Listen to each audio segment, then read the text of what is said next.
강의 설교는요, 전체적인 줄거리를 잘 이해하는 것이 아주 중요합니다.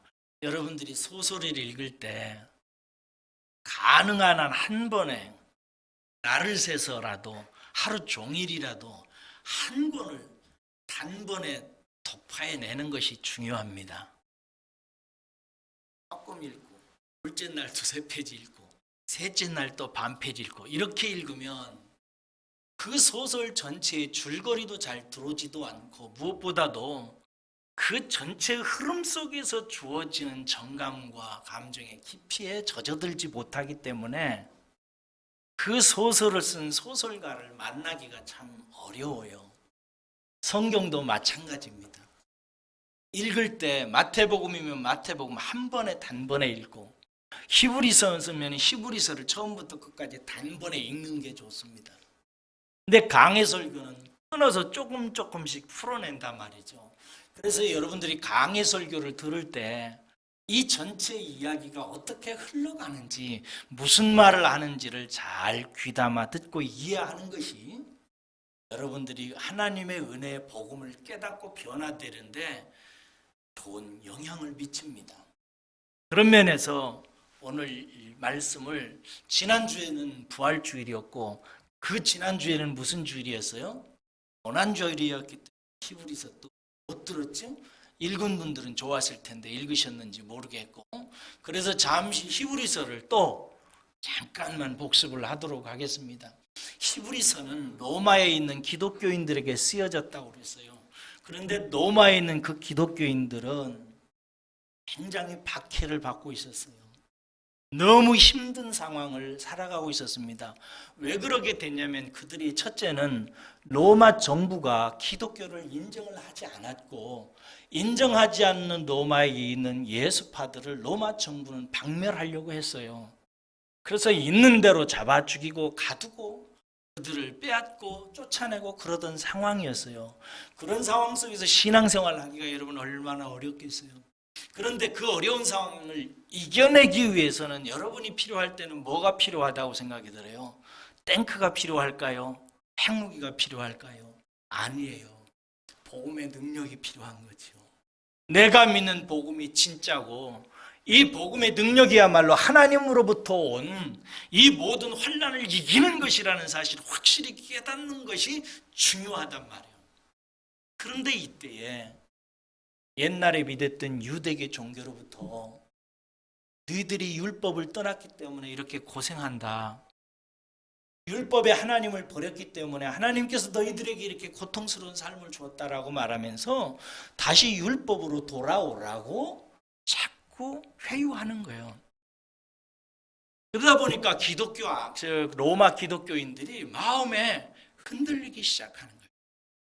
마음도 흔들리고 고난도 당해야 되니 얼마나 어렵겠어요. 그래서 어떤 사람은 이제 예수를 배신하고 막 떠나는 상황까지 나타나기 시작하는 거예요. 이럴 때 하나님께서 히브리서 저자를 통해서 히브리서를 쓴 거예요. 그러면 여러분 생각해 보세요. 이런 상황 속에서 히브리서를 쓸 때 히브리서의 내용을 하나님께서 뭐라고 가져가야 되겠어요? 이런 핍박 속에서 이 환난 속에서 복음의 이치와 참된 도리를 깨달아서 이 어려운 정치적인 환경, 경제적인 환경을 뚫고 이기고 승리하도록 할 수 있는 내용을 담을 거 아니에요. 그 내용이에요. 그 내용을 시작하면서 1장에 보면 히브리서 저자가 천사하고 예수님을 비교를 해요.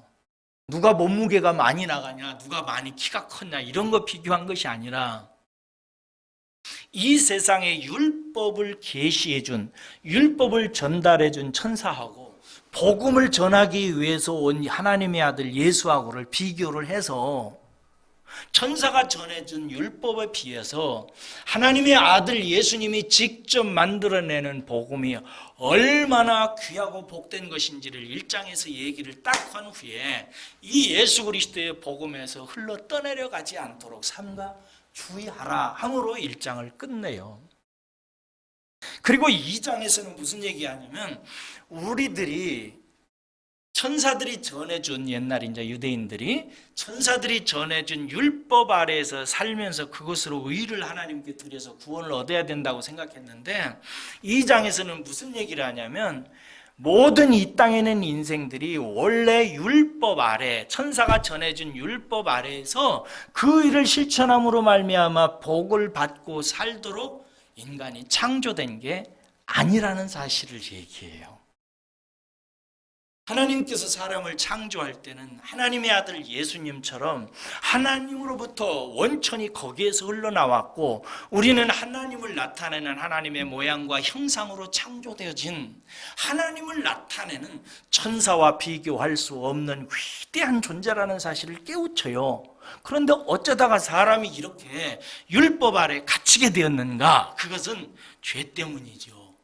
죄를 범해가지고 율법 아래 갇히게 되었고, 율법 아래 갇힌 우리를 향해서 하나님께서 천사를 통해서 율법을 주었기 때문에 그 율법을 지키려고 노력하다 보니까 이렇게 됐다는 거죠. 그래서 하나님께서는 원래 우리가 그런 존재가 아닌데 잠시 율법 아래에다 두고, 다른 말로 천사보다 조금 못하게 하신 후에 예수 그리스도, 우리들의 맏형을 이 세상에 보내서 그 맏형의 십자가의 수고를 통해서 우리를 구원해서 우리로 하여금 원래 하나님의 모양과 형상으로서의 존재를 회복시키려고 했다는 것이다. 그래서 예수님은 맏형으로서 마치 동생들을 구하러 온 것처럼 와서 그렇게 수고했다라고 하는 얘기를 해요. 그리고 나서 3장에 가서 이제 이렇게 예수님을 통해서 우리를 부르시기 위한 하나님께서 이렇게 말씀하세요. 부르심을 받은 형제들아, 이렇게 우리들이 다 그렇게 부르심을 받았다는 거예요. 부르심을 받은 형제들아, 주 예수를 깊이 생각하라 라고 얘기해요.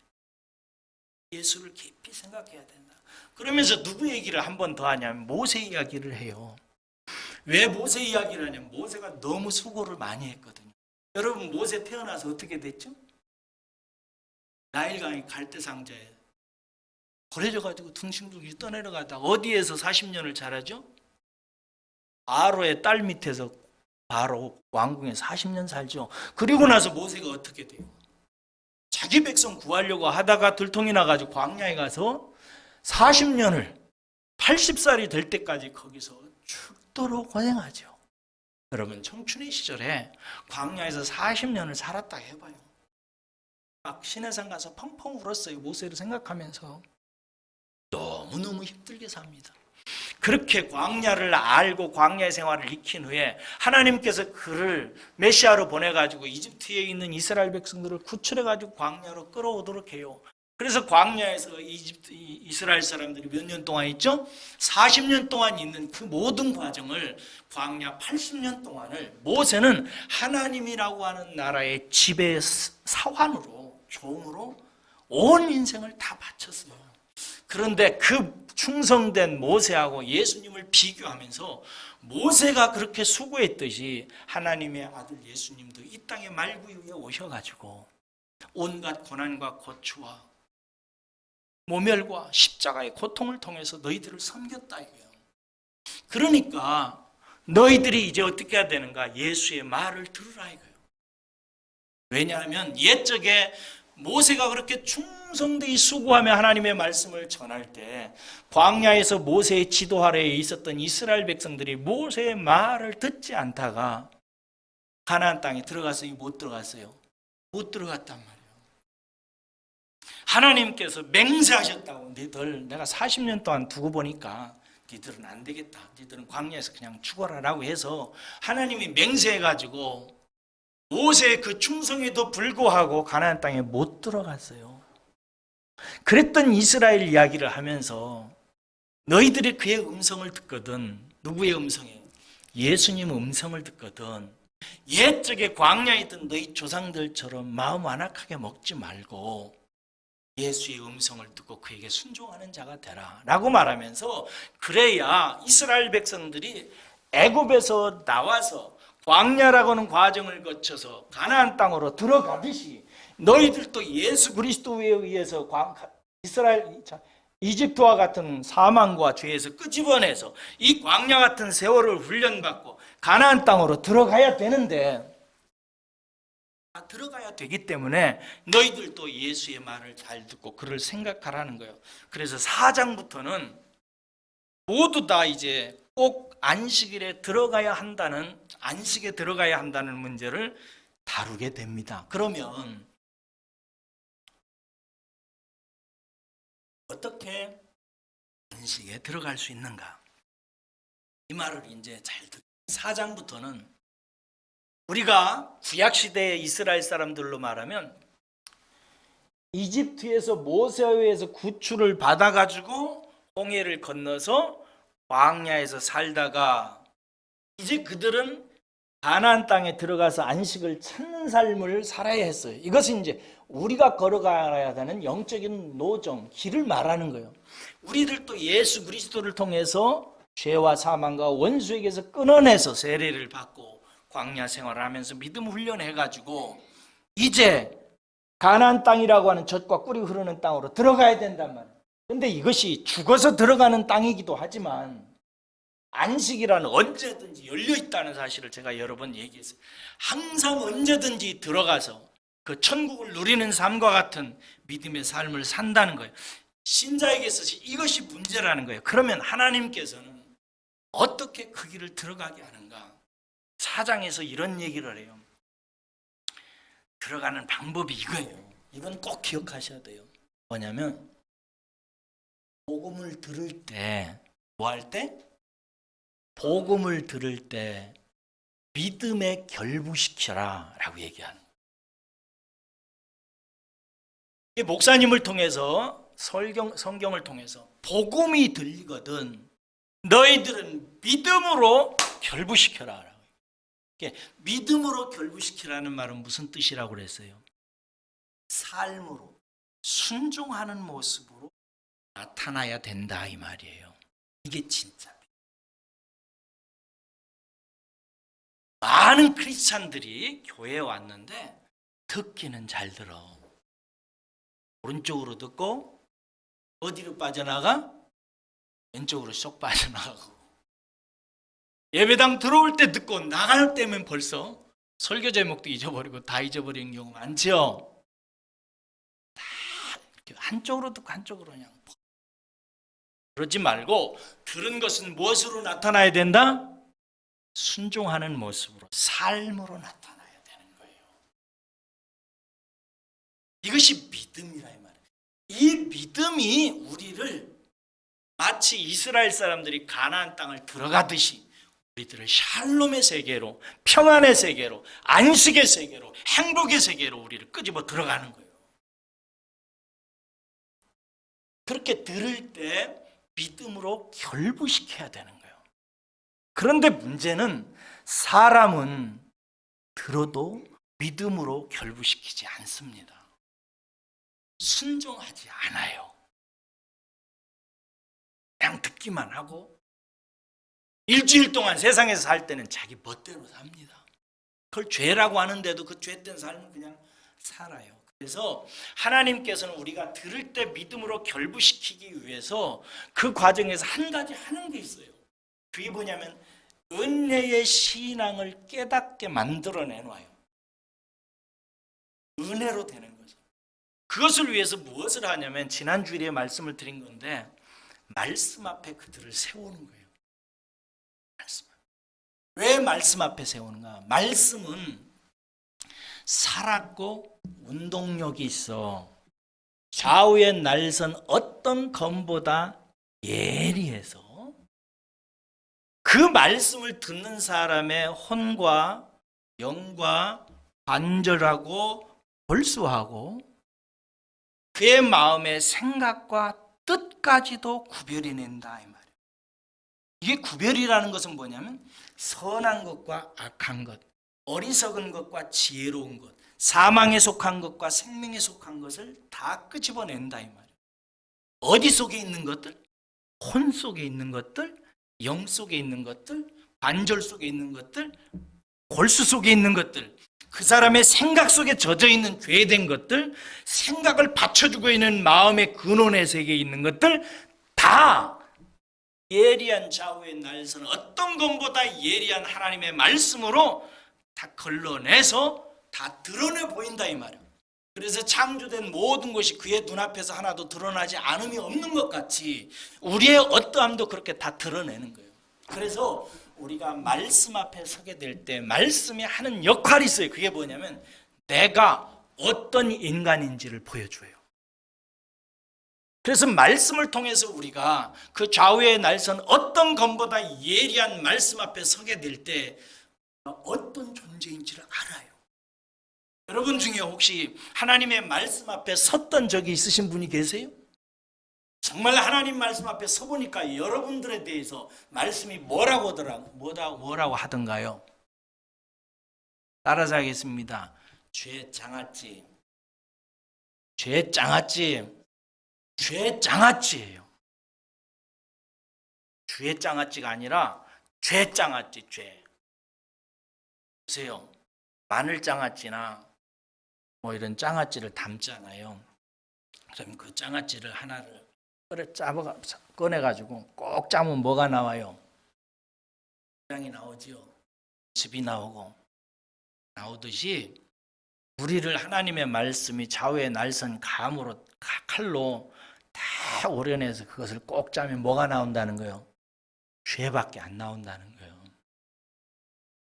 우리가 얼마나 더럽고 추하고 악한 죄인인지를 하나님께서 말씀을 통해서 다 드러내는 거예요. 그래서 사람이 하나님의 말씀을 경험하게 되면, 말씀 앞에 부딪히게 되면 내가 정말 큰 죄인이라는 사실을 알아요. 뭐 텔레비전에서 어떤 사람이 뭐 N번방을 했다더라, 뭐 어떤 사람이 사기를 쳤다더라, 그 사람 보고 혀 끌끌끌 차면서 저것도 사람인가 이런 소리 안 한단 말이야. 왜? 나도 똑같은 존재이기 때문에 그래요. 본질상 나도 동일한 그런 존재라는 사실을 알아요. 여기서 도둑질하려는 마음 안 가진 사람이 어디 있어요? 음란하지 않은 사람이 어디 있어요? 세속의 욕망을 안 가지고 있는 사람은 어디 있어요? 남 미워하는 마음 안 가진 사람이 어디 있어요? 다 가지고 있어요, 우리. 그 모든 죄들이, 세상에서 여러분 눈에 보이는 모든 죄들이 다 내 안에 있어요. 그래서 죄 장아찌임을 우리는 절감하게 돼요. 그러면 죄 장아찌에 불과한 우리가 어떻게 하나님의 복음의 말씀을 듣고 그 말씀에 순종하면서 살아가겠어요? 불가능해요. 안 돼요. 절망하는 것입니다. 이렇게 말씀은 우리를 완전히 하나님의 복음을 듣고도 믿음으로 반응할 수 없는 존재임을 말씀을 통해서 완전히 깨뜨리세요. 그러면 이제 우리 측면에서 하나님의 말씀을 듣고 위롭게 살아낼 수 있는 가능성은 있어요, 없어요? 없은 것입니다. 없는 것입니다. 여러분, 하나님이 우리를 안식으로 들어가게 하시는 하나님의 경륜을 꼭 알고 깊이 깨달아야 돼요. 그것은 우리 자신에 대해 절망하게 하셔서 은혜의 신앙을 갖게 하려고 하는 거예요. 무슨 신앙이요? 은혜의 신앙. 은혜의 신앙. 그렇습니다. 우리로서는 절망이에요. 그러면 우리는 절망이니까 끝인가? 아니에요. 나는 끝이지만 하나님에게서는 하나님의 일은 이제 시작해요. 그래서 오늘 본문 말씀은 뭐라고 시작해요? 오늘 본문은 그러므로, 그러니까, 절망적이니까, 우리는 그냥 죄 짱아찌니까, 우리로서는 하나님의 세계에 들어갈 수 없으니까, 이런 얘기예요. 그래서 개역 개정판에는 그러나라고 돼 있어요. 직설적으로 번역을 했더라고요. 그러나라고 돼 있어요. 우리는 절망이다. 그러나 우리에게는 그 다음에 무슨 말을 해요? 대제사장이 있다. 이런 얘기를 해요. 자, 여기 보면 그러니까 하면서 그를 믿는 도리를 굳게 잡으라고 얘기합니다. 믿는 도리를 굳게 잡으려. 이 굳게 잡으라는 말은 계속해서 꼭 붙들라는 말이에요. 계속해서 끈질기게 끝까지 이렇게 꼭 붙들라는 말입니다. 뭘 붙들라는 거예요? 믿는 도리를 꼭 붙들으라 이거예요. 끝까지 놓지 말고. 그럼 믿는 도리의 내용이 뭐예요? 거기 보면은 승천하신 하나님의 아들 예수 그리스도, 그분이 큰 대제사장으로 우리에게 있다는 사실이에요. 다시 한번, 우리가 꼭 붙들어야 되는 믿는 도리가 뭐냐면 승천하신 하나님의 아들 예수 그리스도가 우리 안에 무엇으로? 큰 대제사장으로 우리 안에 있다는 이 사실을 꼭 붙들라 이거예요. 그래야 승리하는 것입니다. 나로서는 안식에 들어갈 수 없어요. 그건 불가능해요. 절대 불가능해요. 그런데 이 절망적인 나를 하나님께서는 안식으로 들어가게 하기 위해서 하나님의 방법으로 우리에게 주신 선물이 있는데 예수님이세요. 그런데 이 예수님에 관한 도리를 우리가 꼭 붙들어야 된다는 거예요. 그 도리가 뭐예요? 승천하신 하나님의 아들 예수 그리스도, 그분이 우리 안에 대제사장으로 나와 함께 있다. 진리를 붙들라는 거예요. 여러분, 자, 저를 보세요. 대제사장이 우리 안에 있대요. 믿으시기를 축복합니다. 대제사장이 있어 속에서 꿈틀거리거나 말을 하거나 이런 거 아니에요? 진리 안에 영으로 있는 거예요. 이건 믿음으로 받아들이면 돼요. 한번 믿음으로 화답합시다. 우리 안에 대제사장이신 예수님이 있으십니까? 네, 있어요. 대제사장이, 우리가 예수님을 믿으면 우리 안에 있어요. 그럼 대제사장은 뭐 하시는 분인가? 구약시대에 보면 이스라엘 사람들이 하나님께 나아가서 은혜를 입어야만 의롭다함을 받는 거예요. 그런데 이때 죄인들을 하나님께 나아가서 하나님으로부터 의롭다함을 받도록 하는 역할을 도와주는 자가 있었어요. 왜 도와주는 자가 필요하냐면 죄인 스스로 하나님 앞에 나가면 어떻게 돼요? 그 사람은 죽어요. 그러니까 죄 없는 제사장이 죄인을 도와줘야 되는 거예요. 어떻게 도와주냐면 죄인이 가지고 온 양이나 염소를 잡아서 그 피를 대제사장이 가지고 시운소라고는 법궤 위에다가, 시운소는 은혜가 베풀어지시는 장소라는 뜻이에요. 거기에다가 피를 부으면 하나님께서 그 사람을 대신해서 죽은 양의 피의 순결함을 인하여 그 사람을 잠시 용서하셨어요. 그래서 대제사장은 구약시대에 죄인이 가져온 어린 양의 피를 흘려서 그 피를 가지고 성소, 지성소에 들어가서 시운소에 그 피를 쏟음으로 말미암아 이 사람을 위해서 대신 죽은 양이 있음을 확인시켜요, 하나님께. 그러면 하나님은 그 대제사장의 사역을 보고 내 죄를 잠시 예수님 올 때까지 덮어두셨어요. 그런데 이제 예수님 자신이 오셨어요. 예수님 자신이 대제사장으로 오셔서 다른 양을 잡지 아니하고 자기가, 세례 요한이 말했죠? 세례 요한이 보라, 예수님을 뭐라고 얘기했어요? 세상 죄를 짊어지고 가는 하나님의 어린 양이도다 그랬어요. 그 하나님의 어린 양으로 온 예수님이 우리를 대신해서 십자가에 달려서 희생 제물로 우리를 주셨어요. 그리고 당신이 제사장이 되어서 지성소로 들어갔어요. 들어가서 예수님은 그렇게 끝났나요? 아니죠. 어떻게 했어요? 승천하셨어요. 살아나오셨단 말이에요. 살아나와서 승천했어요. 이것은 뭘 의미해요? 하나님께서 그의 제사를 뭐 했다는 거예요? 받았다는 것을 말하는 거죠. 만약에 예수님이 우리를 위해서 십자가에 달려 죽으셔서 살아나지 못했다면, 그래서 하나님께서 하늘로 불러 올리지 않았다면 이것은 뭘 의미하겠어요? 하나님이 그 제사 안 받았다는 거겠죠. 그런데 하나님께서 예수를 승천하도록 하늘로 불러 올리셨단 말이에요. 이것은 뭘 의미하냐면 예수님이 우리를 대신해서 영원한 제사를 당신의 몸으로 드리신 것을 하나님께서 기쁘게 인정하셨다는 것을 의미하는 거예요. 그렇게 해서 예수님을 하나님께서 승천하도록 하셔서 받아두시고 예수님 우편에 놓고 그에게 영원한 한 직분을 주셨어요. 그게 뭐냐면 대제사장이에요. 그 대제사장이에요. 왜 대제사장이라 할까? 모든 제사장을 대표한다는 뜻이에요. 그 대제사장이 여러분 믿는 모든 자기의 백성 안에 들어오게 된 거예요. 우리 안에. 예수님 믿으면 예수님은 우리 안에 오셔요, 안 오셔요? 우리 안에 오시죠. 우리 안에 오셨어요. 그러므로 우리가 믿어야 되는 게 뭐냐? 우리가 안식에 들어갈 수 우리 자신의 힘과 능력과 거룩으로는 할 수 없는데 우리를 위해서 십자가에 달려 죽으시고 거룩한 제사를 완성하신 그분을 받아들이시고 대제사장의 직분을 주셔서 우리 가운데 다시 보내신, 그래서 보내심을 받은 예수 그리스도가 우리 안에 있다는 이 진리를 확실하게 꼭 붙들고 있으라고 하는 거예요. 붙드시기를 주의 이름으로 축원합니다. 여러분 안에 대제사장이신 하나님이 인정하셔서 여러분들을 안식으로 불러들이기 위해서 여러분에게 보내신 대제사장이 여러분의 영혼 안에 있다는 이 진리를 받으시기를 주의 이름으로 축원합니다. 이거 꼭 붙들어야 돼요. 예수님이 내 안에 있다.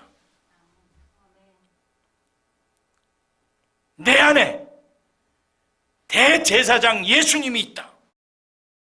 이것 붙들어야 돼요. 이분이 나를 안식으로 인도하시는 일을 도와주세요. 두 번째는 뭐 때문에 그러냐면 대제사장이신 이분이 독특한 마음을 갖고 계시기 때문에 그래요. 무슨 마음이 있느냐? 거기 보면은 15절을 읽겠습니다. 15절 읽습니다. 시작.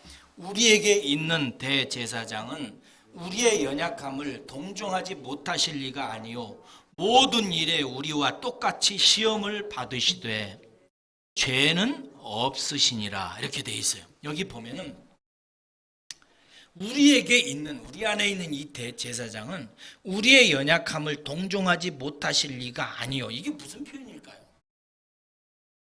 그냥 동정한다 이러면 될 텐데 동정하지 못하실 리가 아니요 이렇게 표현해. 이런 표현을 뭐라고 그래요? 부정은 강한 긍정이다. 그러니까 이분은 동정하지 못하실 리가 아니다. 이 말은 뭐냐면 반드시 동정한다 이 말이에요. 저는요 동정이라고 번역한 것이 솔직히 싫어요. 개정판에는 체휼이라고 하는 단어로 돼.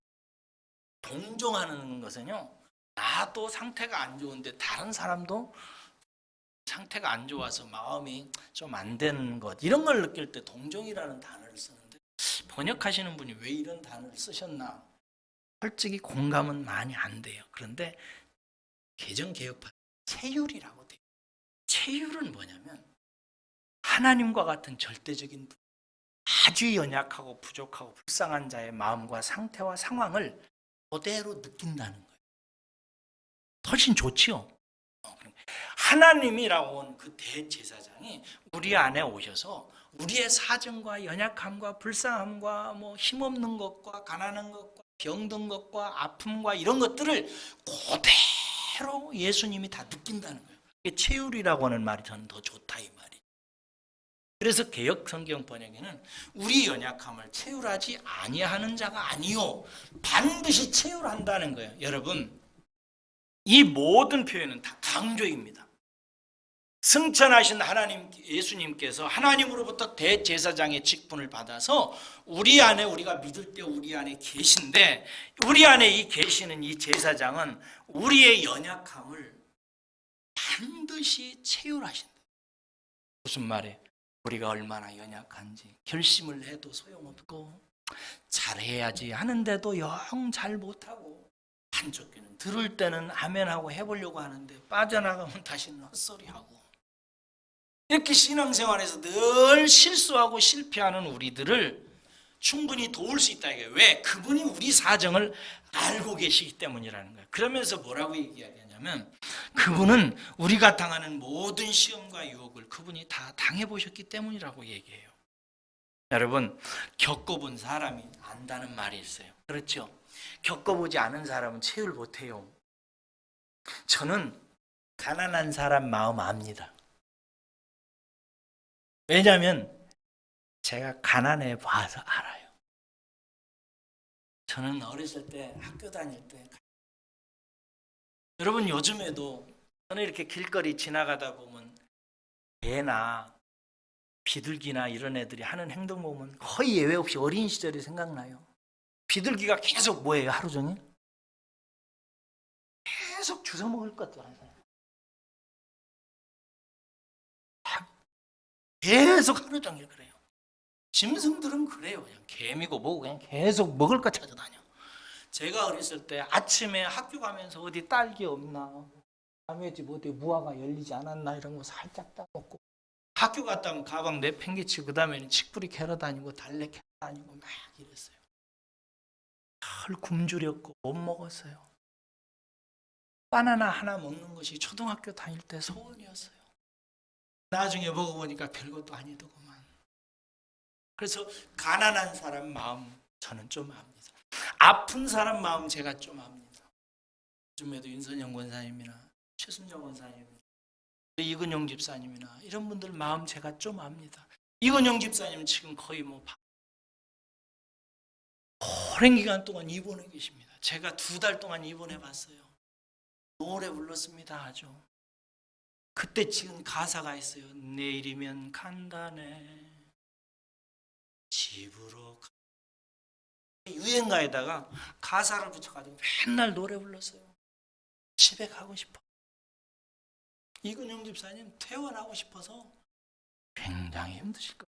그래도 그렇게 견디시는 거 보면 대단해요. 저는요, 이제는 한 가지 또 이해할 수 있는 게 됐어요. 언젠가 제가 신장 권사님에게도 선풍기를 틀어드렸더니 아유 싫어요 그러더라고요. 나는 처음에는 목사님 선풍기 쪼이라고 나는 싫다고 하는 소리인 줄 알았어요. 근데 이제는 알았어요. 선풍기 이제 저는 못 쪼요. 왜요? 미소나 미주는 모를걸? 선풍기 바람이요. 아파요, 시려. 뼛속까지 시려. 나중에 늙어봐. 날씨는 더운데 선풍기를 들이댈 수가 없어. 이러지도 저러지도 못하.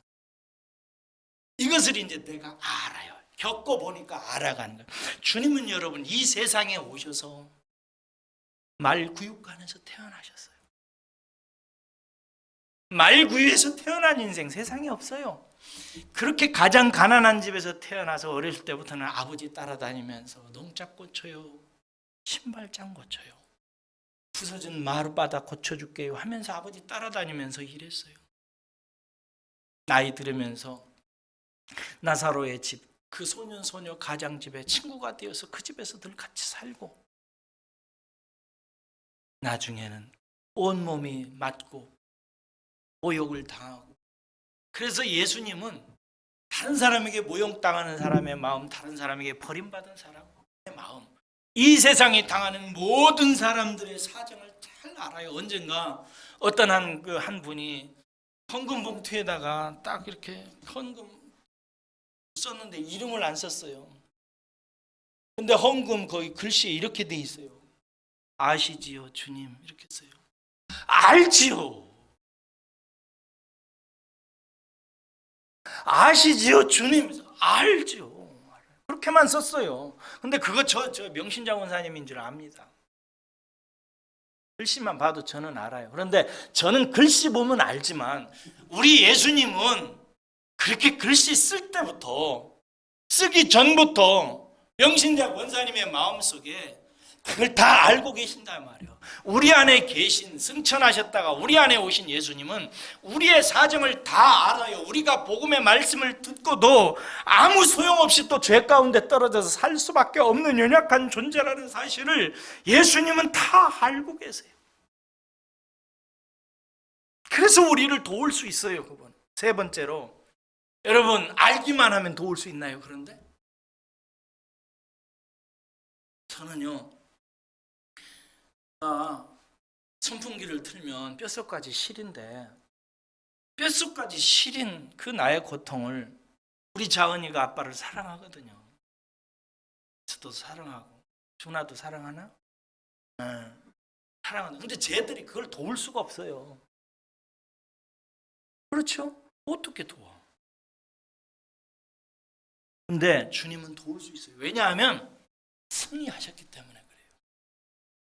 예수님은 자기 자신이 모든 시련을 다 받았지만 여기 본문 말씀에 보면은 그 모든 시험에서 그는 승리하셨다는 사실을 알려줍니다. 15절 보세요. 15절. 모든 일에 우리와 똑같이 시험을 받으신 이로되 죄는 없으시니라 이렇게 되시. 이게 무슨 말이냐면 모든 이 땅에서 당하는 죄인들이 시험과 연약함을 다 경험해 보셨다 이거예요. 그런데 이분은 죄는 없다 이거예요. 죄는 없다는 말이 무슨 뜻이라고 그랬어요? 여기서 윤리적인 생각하면 안 돼요. 제가 여러분들에게 가르칠 때 가르치는 단어들의 개념을 잘 이해해야 됩니다. 번역하는 사람들마다 다 다르게 쓰기 때문에 잘 이해해야 돼요. 죄는 뭐냐면 하나님 밖에서 행하는 것을 죄라고 그래요. 하나님 없이 사는 것 죄. 하나님 없이 사는 인격적인 삶, 이것을 죄라고 제가 그랬어요. 자, 예수님은 모든 일에 똑같이 시험을 받았어요. 그러나 죄는 없다는 말은 무슨 얘기예요? 한 번도 하나님 밖에서 하나님 말씀 어기거나 자기 멋대로 생각하거나 하면서 산 적이 없으신 분이에요.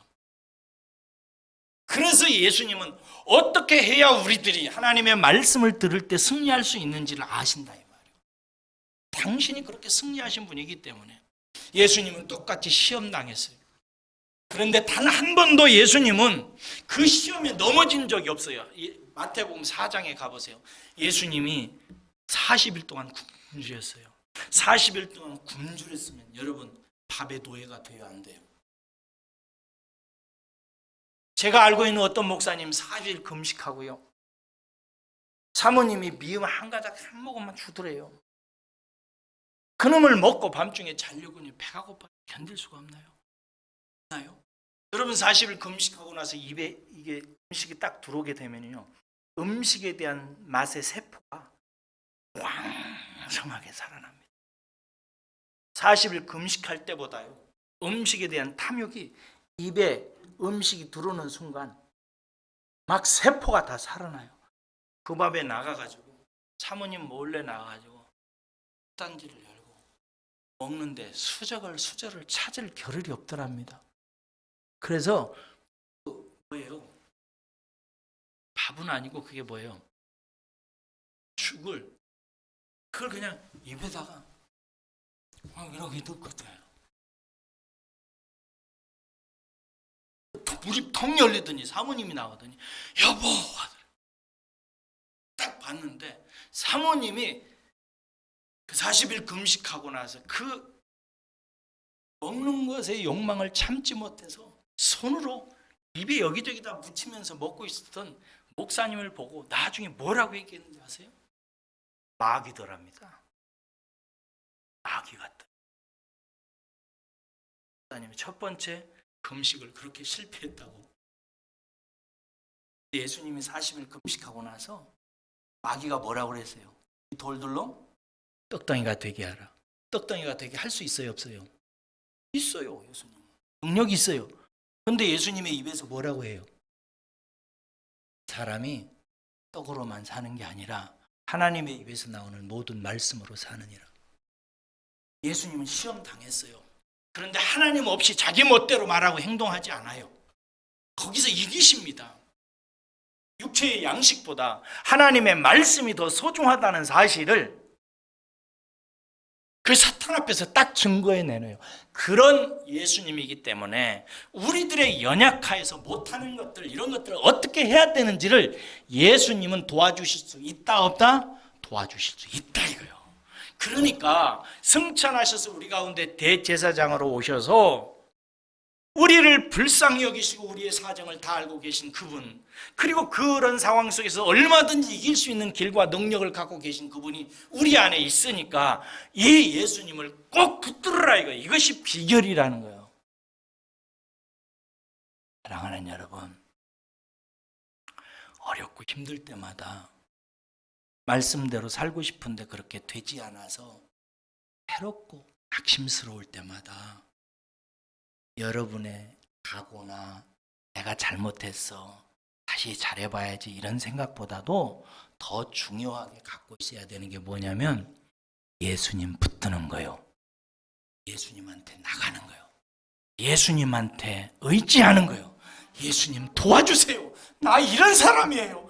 예수님 도와주세요. 나 못하겠어요. 예수님이 도와주셔야 나 할 수 있어요. 라고 붙드는 거예요. 할렐루야. 그 사람이 될 수 있어요. 근데 실패하고 나서 다음에는 잘해봐야지. 금식 사흘하고 하면 좀 도움 될 거야? 나 이런 짓 많이 했어요. 머리에 띠 두르고 막 해봐야지 하다가 다 실패했어요. 바울이 이 히브리서 저자가 우리에게 제시해주는 방법은 이거예요. 너희 안에 계신 대제사장 예수를 바라보고 그분을 꼭 붙들어라. 꼭 붙들어라. 그거인 것입니다. 여러분, 안식을 누리고 싶으십니까? 이 세상에 살면서 광야 같은 세상이에요. 여러분이 진짜 하나님의 말씀 앞에 믿음으로 결부된 행동을 해서 아직 우리가 죽지 않아서 영원한 안식에 들어가지 않았지만 그러나 이 세상에 살면서 안식에 들어가고 싶은 갈망과 마음이 있으십니까? 저는 그게 있느냐 없느냐가 제일 중요하다고 생각해요. 나는 정말 예수 믿으면서 평안하게 싶어요.